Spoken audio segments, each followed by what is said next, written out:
आपने कि जी मैं गैर सियासी हूं, ये कहा कि जी मैं तो कहा कि जी हम सियासत नहीं करते। DGISI इससे ज्यादा ऐसी सियासत वाली प्रेस कॉन्फ्रेंस तो मैंने शेख रशीद को भी नहीं करते सुना।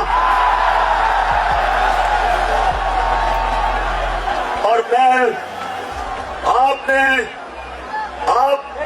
आपने गैर जानेदार नहीं रहा सियासत।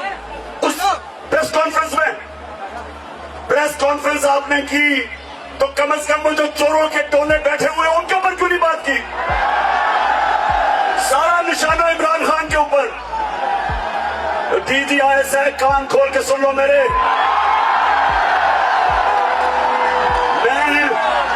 मैं जो चीजें जानता हूं, मैं अपने मुल्क की खातिर, अपने इदारों की खातिर मैं चुप हूं, मैं बोलता नहीं हूं, क्योंकि मैं अपने मुल्क को नुकसान नहीं पहुंचाना चाहता। मैं नवाज शरीफ की तरह भगोड़ा नहीं हूं